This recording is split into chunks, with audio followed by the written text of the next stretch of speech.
رحمه الله تعالى في باب قول الله تعالى وعلى الله فتوكلوا إن كنتم مؤمنين وقوله إنما المؤمنون الذين إذا ذكر الله وجلت قلوبهم وقوله يا أيها النبي حسبك الله ومن اتبعك من المؤمنين وقوله ومن يتوكل على الله فهو حسبه. جزاك الله. الحمد لله والصلاة والسلام على رسول الله وبعد. باب قول الله تعالى وعلى الله فتوكلوا إن كنتم مؤمنين. یہ باب بھی قرآن حکیم کی ایک آیت پر قائم ہے، اور ویسے اس کا عنوان ہونا چاہیے باب التوکل. باب التوکل.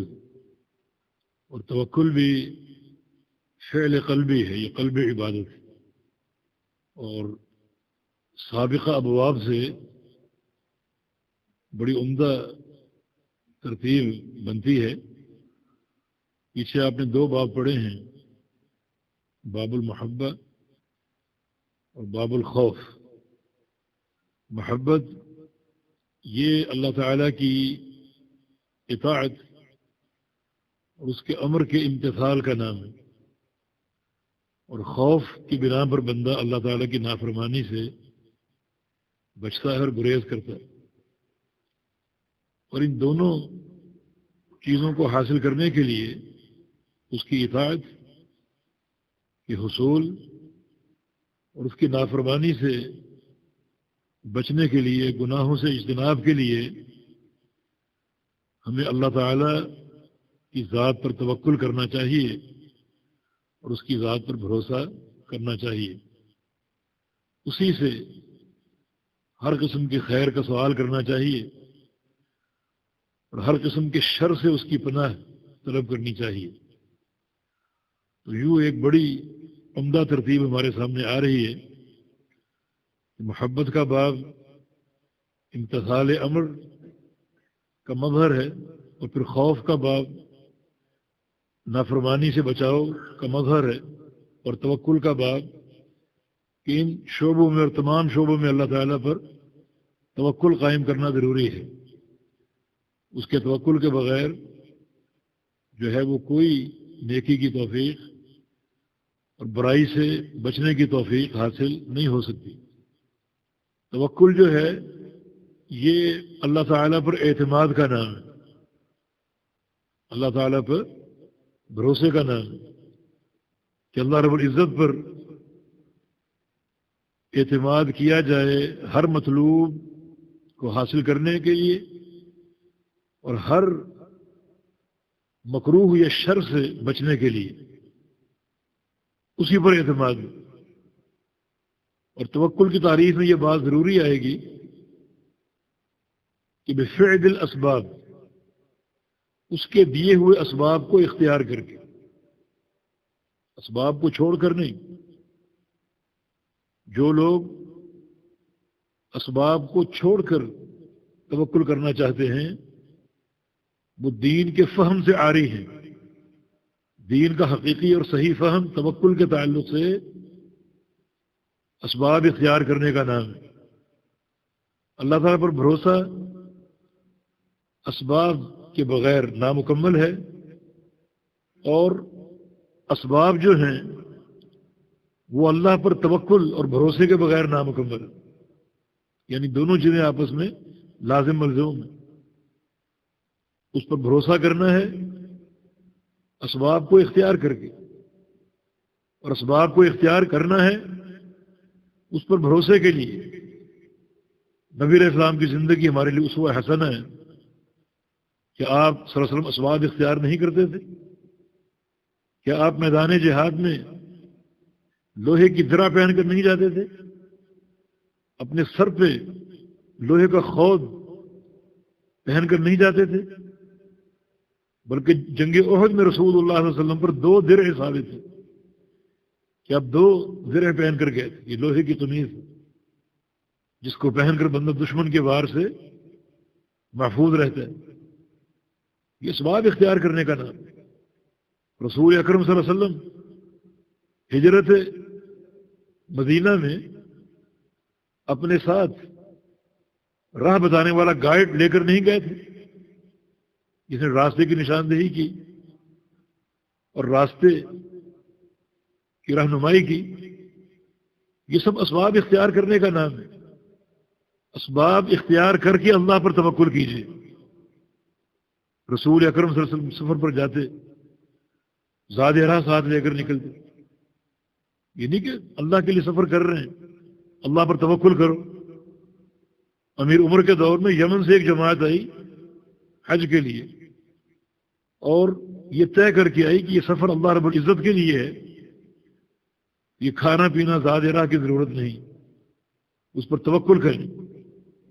آپ نے بلا لیا انہیں، فرمایا کہ لستم متوکلین بل انکم متواکلون، تم متوکلین نہیں ہو، متواکلین ہو۔ متوکل توکل کرنے والے، اور متواکل تکلف سے اپنے توکل کو ظاہر کرنے والے۔ تم حقیقی متوکل نہیں ہو بلکہ متواکل ہو، اور تم اس قسم کے تکلف سے اپنے توکل کو ظاہر کر رہے ہو۔ تو اسباب کو اختیار کرنا یہ حقیقی توکل ہے۔ کوئی شخص اگر کہے بھوک لگی ہے، میں کھانا کھائے بغیر سیراب ہو جاؤں، اللہ پر توکل کروں، نہیں، کھانا کھا کر توکل کیجیے، پانی پی کر پیاس کو ختم کرنے کے لیے توکل کیجیے۔ اولاد کی محبت ہے، شادی کر کے اولاد کے حصول پر توکل کیجیے۔ اختیار اسباب یہ توکل کے لیے ضروری۔ ویسے ہمارا عقیدہ ہے کہ اللہ تعالیٰ اسباب کا محتاج نہیں ہے۔ آدم علیہ السلام کو بغیر ماں باپ کے پیدا کر دیا، عیسیٰ علیہ السلام کو بغیر باپ کے پیدا کر دیا، وہ اسباب کا محتاج نہیں۔ لیکن جو قاعدہ عامہ اس نے ہمیں دیا ہے وہ اس کے بنائے ہوئے اسباب کو اختیار کرنے کا نام توکل۔ ایک شخص سے آپ نے فرمایا تھا کہ اے عقیل و توکل، اپنی اونٹنی کا پاؤں باندھو اور پھر توکل کرو۔ یہ نہیں کہ مسجد میں جا رہا ہوں اور اونٹنی اللہ کے توکل پر چھوڑ دوں، نہیں، وہ بہت دور چلی جائے گی، تم سے گم ہو سکتی۔ پہلے اس کو باندھو اور باندھ کر اللہ کی ذات پر توکل کرو۔ تو توکل اختیار اسباب کا نام ہے۔ اس کی جامع تعریف یہی ہوگی کہ ہر خیر چیز کے حصول کے لیے، ہر مکروہ اور شر سے بچاؤ کے لیے متعلقہ اسباب کو اختیار کر کے اللہ تعالیٰ پر توکل کرنا۔ اور یہ توحید کا اہم ترین شعبہ ہے، اہم ترین شعبہ۔ توکل کے باب کا توحید سے کیا تعلق ہے؟ اس لیے کہ توکل اللہ یہ توحید کا ایک اہم شعبہ ہے، اور توکل علی غیر اللہ یہ شرک اکبر ہے۔ لہذا شرک کی مذمت کے لیے اور اس توحید کے اہم شعبے کے اثبات کے لیے یہ باب قائم کیا اور کتاب التوحید میں اس کو شامل کیا۔ توکل کی بھی کئی اقسام ہیں۔ ایک ہے حقیقی اللہ پر توکل، توکل علی اللہ، جو کہ فرض ہے۔ بندہ توکل کے فہم کے لیے یہاں سے شروع کرے، یہ پوری کائنات اللہ کی پیدا کر دے، اللہ کی مملوک ہے، اللہ کی مخلوق ہے، اللہ تعالیٰ کی مرزوق ہے۔ یہ پوری کائنات کا صلہ اور تعلق اللہ تعالیٰ سے ہے۔ اللہ تعالیٰ ہی پوری کائنات کا خالق ہے، مالک اور رازق ہے۔ جب وہی اس دنیا کا خالق ہے، اسباب کا پیدا کرنے والا ہے، تو وہی عطا کرنے والا ہے۔ لہذا ہر جلب خیر پہ اسی پر توکل ہونا چاہیے۔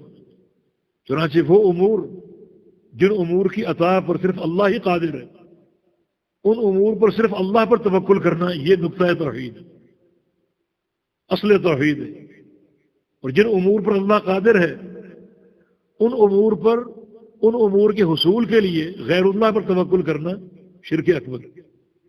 اور یہ بات ہمارے معاشرے میں موجود ہے۔ میرا تعلق صوبہ سندھ سے ہے، پاکستان سے، اور سندھ میں ایسے لاتعداد لوگ آپ کو ملیں گے جن کا تعلق مشائخ سے ہے، جن کو وہ شیخ یا پیر کہتے ہیں، اور ان کا طریقہ کار صرف یہی ہے کہ ان کو سالانہ کوئی نذرانہ پیش کر دیا جائے، بس یہ کافی ہے۔ اب یہ ہماری پوری جو امور ہیں دنیا کے، آخرت کے، قبر کے، یہ سب کے متولی بن گئے، یہ سب کے کارساز بن گئے۔ دنیا کی خیر دینے والا کون ہے؟ اللہ رب العزت۔ کل قبر میں امن دینے والا کون ہے؟ اللہ رب العزت۔ اور عصات قیامت بھی امن دینے والا کون ہے؟ اللہ رب العزت۔ مگر وہ ان تمام امور میں غیر اللہ کو کارساز مانتے، بس اسے نذرانہ پیش کر دیا جائے اور وہ سارے امور کے کارساز ہیں، ان سارے امور پر ان پر توکل قائم ہو جاتا ہے۔ یہ شرک اکبر ہے، یہ صورت شرک اکبر، یعنی وہ امور، وہ کام جن کاموں کی قدرت صرف اللہ تعالیٰ کو حاصل ہے، صرف اللہ ہی ان پر قادر ہے، ان امور پر غیر اللہ پر توکل شرک اکبر۔ اولاد دینے والا کون ہے؟ اللہ رب العزت۔ آپ حصول اولاد کے لیے کسی غیر پر توکل کریں، یہ شرک اکبر ہوگا۔ الغرض جو بھی امور اور جو بھی کام ہے اللہ تعالیٰ جن پر قادر ہے، روزی رسان وہ ہے، رزق دینے والا وہ ہے، اللہ ہی سے طلب کیے جائے، اسی سے استغاثہ کیا جائے، اسی سے استعانہ کیا جائے، اسی سے دعا کی جائے۔ ان امور میں غیر اللہ سے دعا، غیر اللہ سے استعانہ اور استغاثہ، ان پر توکل کرنا شرک اکبر اور توحید کے منافی ہے۔ توکل کی ایک صورت یہ ہے کہ جو لوگ زندہ ہیں ان پر توکل کیا جائے، دنیاوی امور کے حصول کے لیے، دنیاوی امور کے حصول کے لیے ان پر اعتماد کیا جائے، توکل کیا جائے۔ بس وہ امور اگر تحت القدرہ ہیں، ان کی قدرت کے تحت آتے ہیں، جیسے حاکم وقت ہے، بہت سے وسائل کا وہ مالک ہے، تو اس سے سوال کرنا کسی چیز کا، یا بہت سے کام وہ انجام دیتا ہے، مثلا امن فراہم کرتا ہے، تو فراہمی امن میں اس پر اگر اعتماد ہو اور ساتھ ساتھ عقیدہ یہ ہو کہ توفیق اللہ کی ہوگی، تو ان امور میں جو تحت القدرہ ہیں آپ غیر اللہ پر توکل کر سکتے ہیں، مگر اس عقیدے کے ساتھ، یقین کے ساتھ کہ توفیق من جانب اللہ ہے، اور یہ اللہ کی قدرت کے تابع ہے، اللہ تعالیٰ کی قدرت کے تابع ہے۔ ان غیر سے ایک توقع قائم ہو سکتی ہے، مگر اللہ رب العزت کی قدرت اور اس کی عطا کے عقیدے کے ساتھ بہت سے امور ایسے ہیں ان میں آپ لوگوں کو استعمال کرتے ہیں۔ آپ کی ایک کمپنی ہے اور کسی شخص کو آپ نے مقرر کیا ہے بیع و شراء پر، خرید و فروخت پر، اب وہ خرید و فروخت کے امور انجام دیتا ہے، اسے آپ نے رکھا ہے، ان امور میں اس کو بھروسہ کرنا پڑے گا، لیکن یہ وہ امور ہیں جو تحت القدرہ ہیں اور اس کی استقامت کی توفیق اللہ کی طرف سے، یہ شرک نہیں ہے۔ لیکن وہ امور جو فوق القدرہ ہیں، جن پر اللہ رب العزت قادر ہے، ان امور کی طلب اور ان امور کی خاطر غیر اللہ پر توکل کرنا شرک اکبر ہے اور توحید کے منافی ہے۔ اس لیے فرمایا کہ وَعَلَى اللَّهِ فَتَوَكَّلُوا إِن كُنتُم مُؤْمِنِينَ، صرف اللہ ہی پر توکل کرو اگر تم مومن ہو۔ یہاں دو تاکیدیں استعمال ہوئی، وَعَلَى اللَّهِ فَتَوَكَّلُوا، جملہ سیدھا اس طرح ہوتا ہے فَتَوَكَّلُوا عَلَى اللَّهِ، فَتَوَكَّلُوا عَلَى اللَّهِ، یہ علی جار اور لفظ جلالہ اللہ مجرور ہے، اور جار مجرور کے متعلق ہیں یہ توکلوا کے، تو جو متعلق ہوتا ہے وہ پہلے ہوتا ہے، متعلق بعد میں آتا ہے، لیکن یہاں ترتیب اس کے معکوس ہے، وعلی اللہ جار مجرور پہلے ہے اور متعلق بعد میں ہے۔ اس قسم کے انداز سے عبارت میں حصر پیدا ہوتا ہے، عبارت بند ہو جاتی ہے ایک مفہوم میں۔ اس کا معنی آپ یہ کریں گے اللہ ہی پر توکل کرو، جیسے سورہ فاتحہ میں ایاک نعبد، اصل ترتیب یوں ہے نعبد ایاک، نعبد کا پہلے فعل پھر فاعل پھر مفعول، یہاں پہلے مفعول ہے اور فعل فاعل بعد میں، یہ ترتیب معکوس کیوں ہے؟ عبارت میں زور، حصر اور تاکید پیدا کرنے کے لیے۔ اب ایاک نعبد کو ترجمہ آپ کیا کرتے کہ تیری ہی عبادت کرتے ہیں، تیرے علاوہ کسی کی عبادت نہیں کرتی. یہ ترجمہ درست ہے. ترجمہ ہم نے کہاں سے لیا؟ اس عبارت کے اسلوب سے. عبارت میں مفعول مقدم ہے اور فعل فاعل اس کے بعد آ رہے. حالانکہ جو سیدھی عبارت ہے اس میں پہلے فعل ہے، پھر فاعل ہے، پھر مفعول ہے. یہاں پہلے مفعول ہے، پھر فعل فاعل ہے. تو اس انداز سے عبارت میں ایک حصر پیدا ہوتا ہے کہ تیری ہی عبادت کرتے. ہی کہاں سے آیا؟ اسی اسلوب حصر سے. اور تیرے علاوہ کسی کی عبادت نہیں کرتے. تو ایاک نستعین، تجھ ہی سے استعانت کرتے، تیرے علاوہ کسی سے استعانت نہیں کرتے. یہ انداز حصر، یہ قسم کی تاکید ہے. اللہ ہی پر توکل کرو، اللہ تعالیٰ کے علاوہ کسی پر توکل نہ کرو. ایک یہ تاکید. دوسرا، ان کنتم مؤمن، اگر تم مومن، تمہارے ایمان کی بقا، تمہارے ایمان کی سلامتی، تمہارے ایمان کی حفاظت توکل اللہ پر. اور اگر تم نے غیر اللہ پر توکل کیا تو یہ شرک اکبر توحید کے منافی ہے، پھر تم دائرہ توحید سے خارج ہو جاؤ. جی فرمایا کہ انما المؤمنون الذين اذا ذكر الله وجلت قلوبهم واذا تليت عليهم آياته زادتهم ایمانا وعلى ربهم يتوکلون.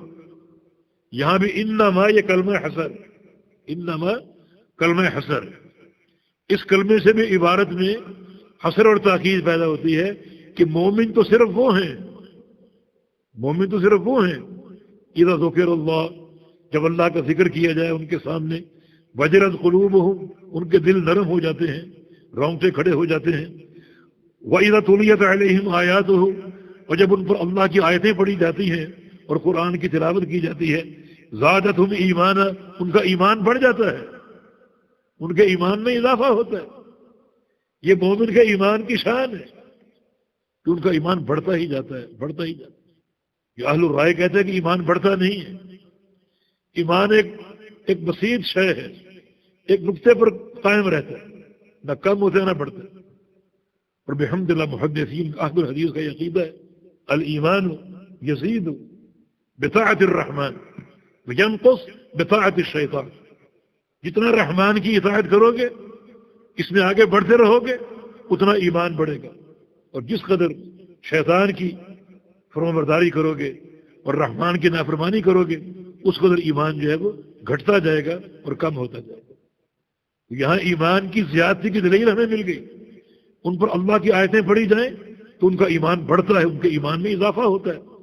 اور وَعَلَىٰ رَبِّهِمْ يَتَوَكَّلُونَ، یہاں بھی وہی انداز حصر، صرف اپنے رب پر توکل کرتے ہیں، اپنے رب پر توکل کرتے ہیں اور کسی پر توکل نہیں کرتے.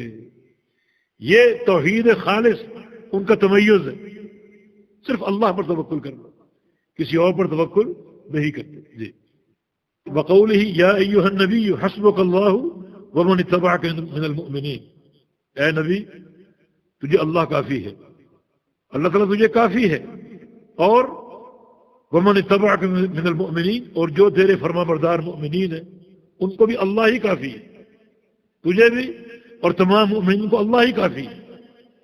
بڑی ایک بشارت ہے یہ. اگر ہم اللہ تعالیٰ کی کفایت میں آ جائیں کہ اللہ ہمارے لیے کافی، اس دائرے کے اندر اپنے آپ کو بند کر لیں توکل اللہ کے ساتھ کہ وہی ہمیں کافی ہے، ہمیں کسی کی ضرورت نہیں، کسی کے سہارے کی ضرورت نہیں اور کسی پر اعتماد کی ضرورت نہیں، اللہ تعالیٰ ہی کافی ہے. یہ ایک عظیم الشان بشارت ہے. توکل کا اجر جو بیان ہوا ہے، کسی اور عمل کا یہ اجر نہیں. وَمَن يَتَوَكَّلْ عَلَى اللَّهِ فَهُوَ حَسْبُهُ، جو اللہ پر توکل کرے گا اللہ اس کے لیے کافی ہے. جو عام عمل ہیں ان کا اجر اور طرح سے آتا ہے. فلاں کام کرو گے جنت مل جائے گی، ٹھیک ہے، فلاں کام کرو گے گناہ معاف کر دوں گا، یہ اجر کی صورت ہے. اللہ پر توکل کرو گے اللہ تمہارے لیے کافی ہوگا. ابن قیم فرماتے ہیں کہ یہ وہ بشارت ہے کہ اور کوئی بشارت اس کا مقابلہ نہیں کر سکتا کہ اللہ ہمارے لیے کافی. تو اس توکل ہی کے ساتھ اللہ تعالیٰ ہمارے لیے کافی ہے، ہمیں کسی کے سہارے کی ضرورت نہیں. بقولہ ومن یتوکل علی اللہ فہو حسبہ، وہی آیت کریمہ، جو اللہ پر توکل کرے گا اللہ اس کے لیے کافی ہے. جی وعن ابن عباس رضي الله عنهما قال حسبنا الله ونعم الوكيل قالها إبراهيم عليه السلام حين ألقي في النار، وقالها محمد صلى الله عليه وسلم حين قالوا له إن الناس قد جمعوا لكم فاخشوهم فزادهم إيمانا وقالوا حسبنا الله ونعم الوكيل. بارک اللہ فیک. یہ صحیح بخاری میں یہ عبداللہ بن عباس کی تفسیر ان کا قول ہے جس میں توکل کی فضیلت مذکور ہے. ایک ایسا کلمہ جو توکل کا کلمہ ہے، جس کلمے میں توکل کا معنی ہے اور توکل پایا جاتا ہے، اس کلمے کی ادائیگی کیا اس کا اجر ہے اور اللہ تعالیٰ کس طرح اس پر راضی ہوتا ہے. وہ کلمہ دونوں خلیلوں نے اپنی زندگی میں ادا کیا. خلیل دو ہی ہیں نا، ابراہیم علیہ السلام خلیل اللہ اور محمد صلی اللہ علیہ وسلم خلیل اللہ. یہ خلیلین کا یہ کلمہ تھا، خلیلین کا یہ قول تھا کہ انہوں نے ادا کیا تھا. ابن عباس فرماتے ہیں کہ حسبنا اللہ و نعم الوکیل. کیا معنی ہے اس کا؟ اللہ ہمارے لیے کافی، ہمیں کافی، و نعم الوکیل، اور وہ سب سے بہترین کارساز، وہی ہمارا کارساز، وہی ہمیں کافی. اس میں توکل کا معنی ہے کہ ایک شخص عقیدتاً اس حقیقت سے جڑ جائے، منسلک ہو جائے کہ اللہ ہی ہمیں کافی ہے. جس کا تقاضا کیا ہے اسی پر ہم توکل کریں، بس اور کسی پر نہیں. یہ کلمہ توکل کا کلمہ ہے، عظیم شان کلمہ. فرماتے ہیں کہ قالہ ابراہیم علیہ السلام، یہ کلمہ ابراہیم علیہ السلام نے کہا. کب؟ حین القی فی النار، جب ان کو آگ میں ڈالا گیا. جب ان کو آگ میں ڈالا گیا اس وقت کہا تھا. اور پھر آگ کیا ہوگی؟ یا نار کونی بردم و سلام علی ابراہیم، اے آگ ٹھنڈی ہو جا اور سلامتی والی ہو جا ابراہیم پر. توکل کس پر کیا؟ اللہ تعالیٰ پر. اللہ تعالیٰ کار تھا. بعض روایتوں میں ہے کہ جبریل امین آئے جب وہ ہوا ہی میں تھے اور کہا کہ آپ اشارہ کریں، آپ کی مدد کر دیں، آپ کیا چاہتے ہیں؟ بڑا کچھ نہیں چاہتے. کیسا توکل اللہ تعالیٰ؟ عملی توکل. عملی توکل. ابراہیم علیہ السلام کہہ سکتے تھے جبریل سے کہ تم مجھے بچا لو یا اس آگ کو کہیں اور لے جاؤ. اس پر قادر تھے. پوری آگ کو اٹھا کے دور پھینک دیتے. ابراہیم علیہ السلام کو اٹھا کر دور لے جاتے. ان میں یہ طاقت تھی، اللہ تعالیٰ نے یہ طاقت ان کو دے رکھی. مگر ابراہیم علیہ السلام نے جبریل امین سے کوئی ایسا نہ سوال کیا نہ ایسی ان سے توقع قائم کی، بلکہ کیا فرمایا؟ حسبنا اللہ و نعم الوکیل. اللہ کافی ہے اور وہ بہترین کارساز ہے. میرے حال کو وہ جانتا ہے، اس سے کوئی چیز مخفی نہیں، وہ میرے لیے کافی. اللہ تعالیٰ نے کیا فرمایا؟ یا نار کونی بردن و سلام علی ابراہیم، اے آگ ٹھنڈی ہو جائے اور سلامتی والی ہو جائے. اتنی ٹھنڈی نہ ہو جانا کہ تیری ٹھنڈک سے نقصان پہنچے. نہیں، ٹھنڈک میں سلامتی، ایک بال بھی نہ جلے. اللہ نے مثال لی اس کلمے کی برکت سے. یہ توکل کی فضیلت، توکل کا فائدہ. اللہ نے آگ کو ٹھنڈا کر دیا.